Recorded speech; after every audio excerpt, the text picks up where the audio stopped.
Um, Tonight I wanted to talk about Dad a bit.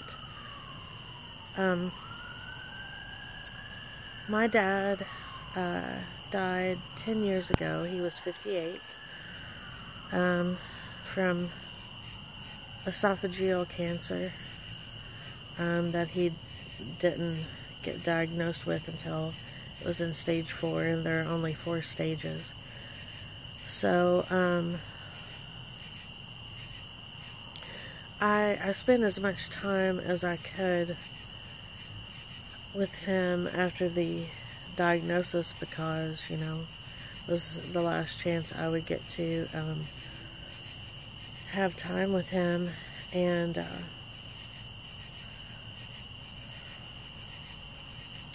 it was really rough being there when he actually died.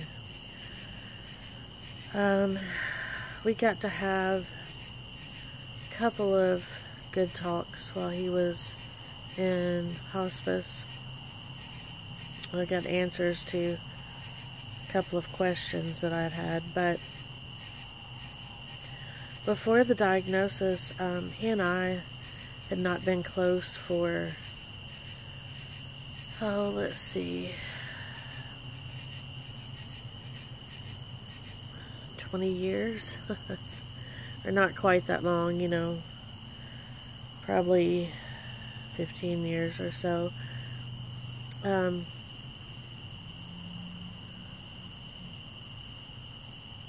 No, I guess it would have been about 20 years, because he left my mom when I was about 10.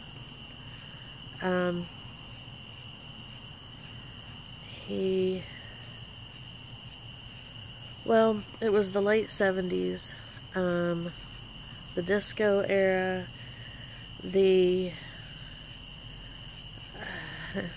kind of time where, people got married and divorced like it was nothing. And Dad had stopped going to church, and I think he and maybe started cheating on my mom with like some women from work. I'm not for sure about that because I was just a kid, and I haven't ever actually confirmed that, but that's what I recall and got the gist of. Anyway, he went on to get remarried within a year or two. She had a couple of kids, 2 sons, and then that didn't last very long. By the time when I was junior, senior in high school, he was already married for the 3rd time to a woman with 4 kids.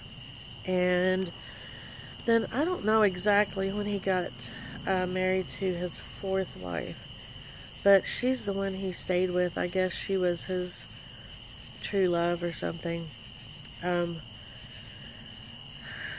She had a little boy, and apparently she's only 7 years older than me, which he had me really young. He had just turned 19 when I was born, but still. So, I watched all this, and I really didn't want to be like that. I didn't want to jump from marriage to marriage to marriage. It just didn't seem right to me. And yet I could see some of Dad's traits in myself, like, the restlessness, the need for, or the easy boredom. And I was afraid that I was going to be like that too, so I was determined that even if I turned out like him, personality-wise, I wasn't going to behave like him, at least not in that area. My dad was a good person. I mean, he was soft-hearted, but he lived in a very black and white world, you know, where there's a right and wrong to everything. There's a yes or no. There's no shades of gray and maybes. And, you know, he was brought up a certain way, so there were a lot of things that he disapproved of, especially once I got grown and out on my own. But my dad, I think he was a weak person, and he tended to take the path of least resistance, and he pretty much told me that himself in hospice. He called it being backward, and basically just, you know, taking the easy way. Like, you know, ask him about him and Mom, and he told me that he basically never really loved her, but she had been pursuing him for a while, and it was just easier to give in and, you know, go with the flow. So I guess eventually, you know, he decided that really wasn't what he wanted, and went out and kept marrying different women until he found the one that he wanted.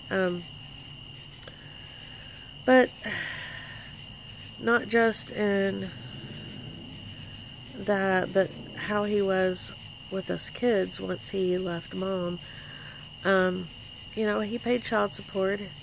He did the proper thing as far as a dad, or as a dad, as far as that's concerned, but he just didn't spend a lot of time with us, and he was just always kind of distant. And I asked him about that. That was one of the things I asked him about in hospice. And he said, you know, again, that was him taking the path of least resistance. According to him, all of his wives were jealous of us kids, because we were his biological kids, I guess, and they just, you know, didn't want us spending a lot of time with them over at their houses, and it was easiest for him to just give in to what they wanted. So, you know, to me, I think he could have done a little better than that, and I think he knows that, or knew that, and I think he didn't feel great about it. I think he had some guilt. So, and I have to say, I can't really say that I cast any blame his way for this, because, you know, he was just human. He had a flaw. He had flaws like we all do.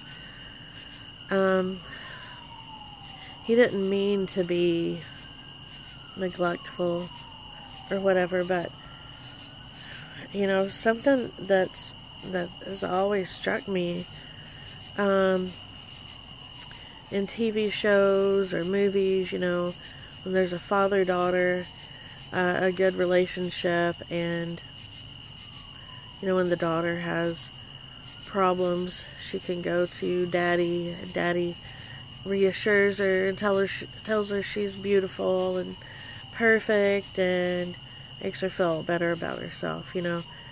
And those relationships always stung me, because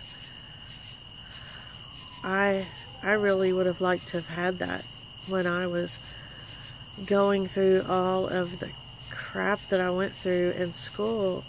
And, you know, with my cousin, I mean, I feel like if I could have had, you know, gone to my dad as his little girl and, you know, told him some of what was happening, where he got the gist of it, and I would have been like, no, you don't listen to them, You're perfect just the way you are.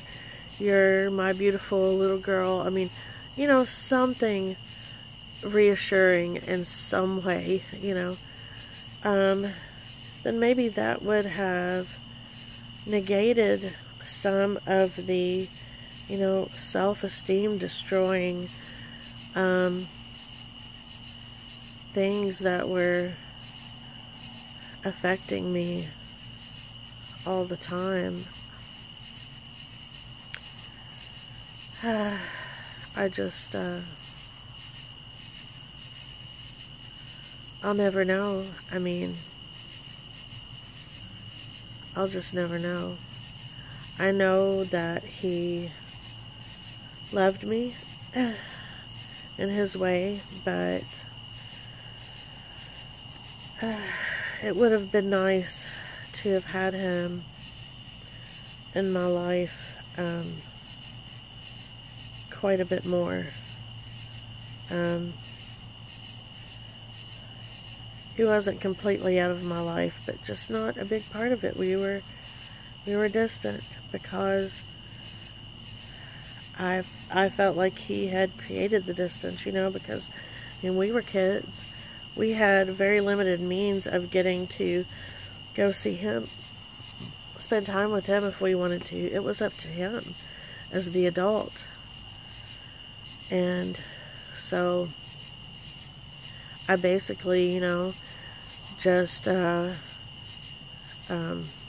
to the conclusion that the amount that he cared was limited, and just kind of put him in at a certain distance from me, where I put people who I know just don't care that much about me. I mean, aren't super concerned about me, don't think about me that much. I'm not that important in their lives. That's what I'm trying to say. Somewhere lower down on the list of importance. I just put them in at that distance that I put those people, and tried to feel the same way.